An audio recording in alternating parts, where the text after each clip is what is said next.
Serious, what new jobs/industries can we create to work from home and keep the economy stimulated during these difficult times? Natural resource professional here. I've been beating the drum for years that we would benefit from a massive, CCC-style mobilization to combat ecological issues like biodiversity collapse and invasive species management. Totally spitballing here, but you could train people online to identify and treat invasive species, then give them the tools to go out and do the actual labor. This technology would allow people to track and assign work areas remotely. Many organizations already do this, in addition to more robust species inventory and population counts. Basically, pay people to go do work by themselves on applicable public and private lands. Is it a bad idea? Maybe. Am I day drinking? Sure, who isn't? Getting paid to do solitary, honorable work in nature sounds like a treat. And I'll be joining you in day drinking shortly.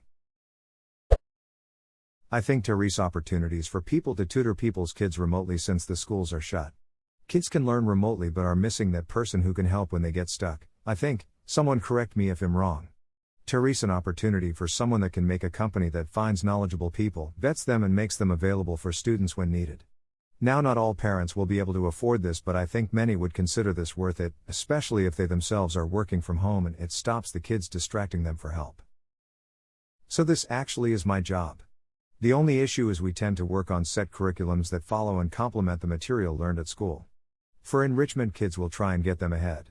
With no curriculum from school to follow, we have to do the base level teaching as well, which is a slightly different skill set than tutoring, and necessitates some familiarity with the existing in-school curriculum. It's not a perfect substitute, but it helps kids from losing the material they otherwise would. Maybe we could reach out to those local schools as well and create this curriculum? My parents, who are both retired teachers, and some of their other teacher friends actually created this. It's a YouTube channel called Hope at Home.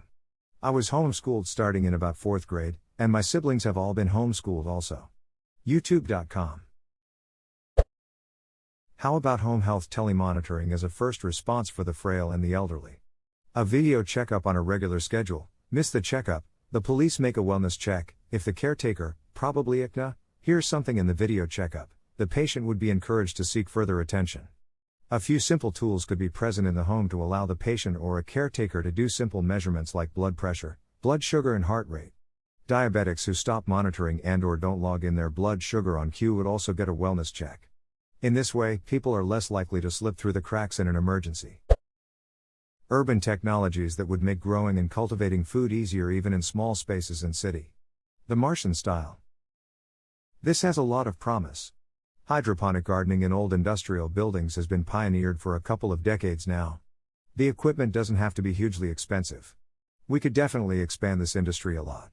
Fresh local vegetables in every neighborhood. No need to fly them in from Mexico or Chile or California. And we have a lot of expertise, considering the size of the weed-growing subreddits. Smile. Specifically, have you heard of food computers? It's a project originally out of MIT. I've made them. You can substitute materials and skip fancy things like the camera to bring price down, and at the end of it you have hydroponically grown food occupying a space about the size of a server tower. For those of us with more tech skills than gardening skills, and no space for traditional growing, it's an option to consider. Food computer at MIT ended up being a scam funded by Jeffrey Epstein. Seriously, it's just a growth chamber, which is technology that's been around for years, and is available for a reasonable price commercially. Yeah, people have been growing pot and dressers for 40 years. Growth chambers are kinda cool.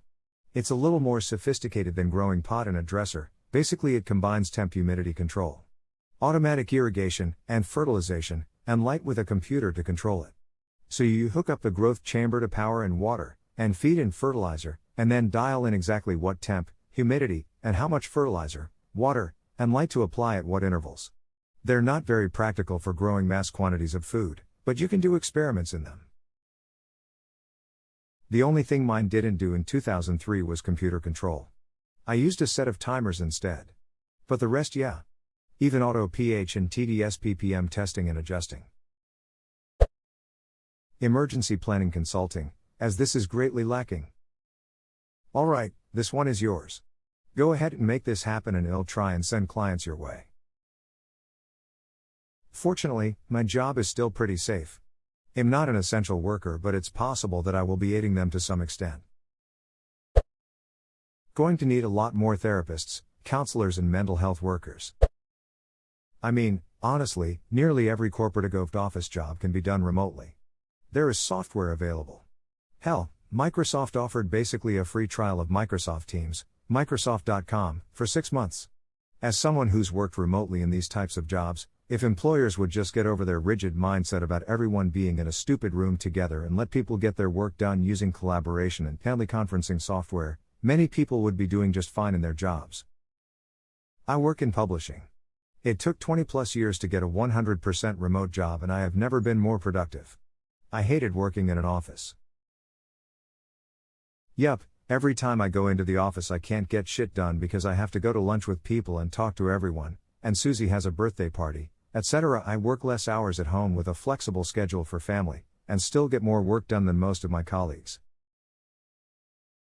This is totally my situation. However, we are still accountable for hours, which really isn't fair.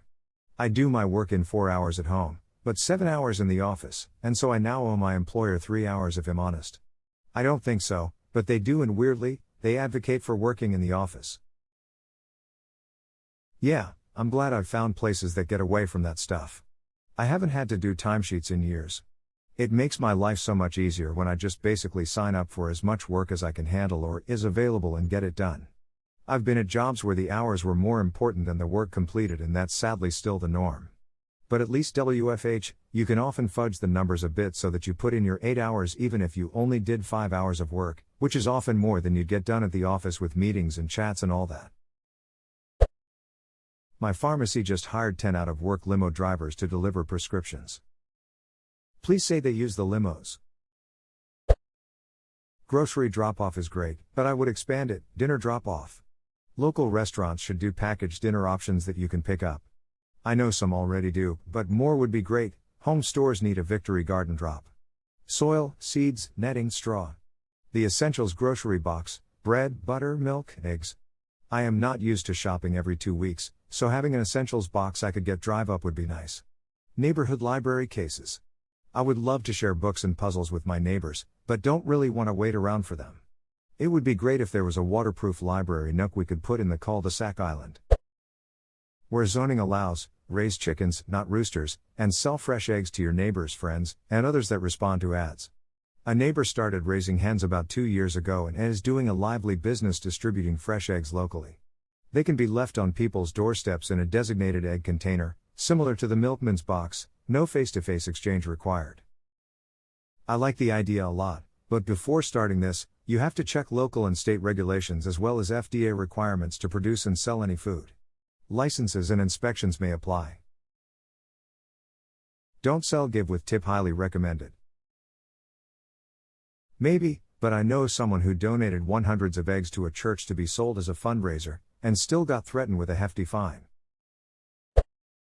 I was thinking of one, perhaps something that shows you which grocery stores currently have a low-high load of traffic customers. This way we can avoid each other, spread out our shopping to other stores. Not sure if Google has an API to allow for use of total cell phone traffic in an area. Google does actually do this where I live, UK, North. You can search for a business and it will show you a graph of how busy it usually gets at various times of the day, then compares that to how busy it actually is at that point. It's really useful. I hate busy places and have managed to avoid unexpected rushes a few times in the past. It's the same here in the US, Florida, South, though it hasn't adjusted to the craziness of CV-19 rushes. I'd rather have an app that updates almost constantly, and living in Florida, it'd be mass appreciated for before hurricanes where the stores are just like they are with CV-19, if not worse. Could maybe come up with some way to have virtual parties or a virtual bar.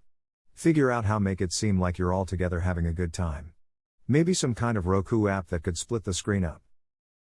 Maybe VR goggles will make that possible. Ready Player One movie seems more realistic now.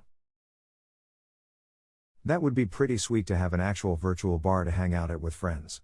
I didn't even think of VR that could be awesome. They already have that VR chat game or whatever that seems like it could be used for this. Chat bars and clubs have been a fun alternative to not being able to go out to an actual bar with friends lately. Only difference is that I'm drinking with a giant hot dog, the Mandalorian, and a vaguely Irish anime wolf girl.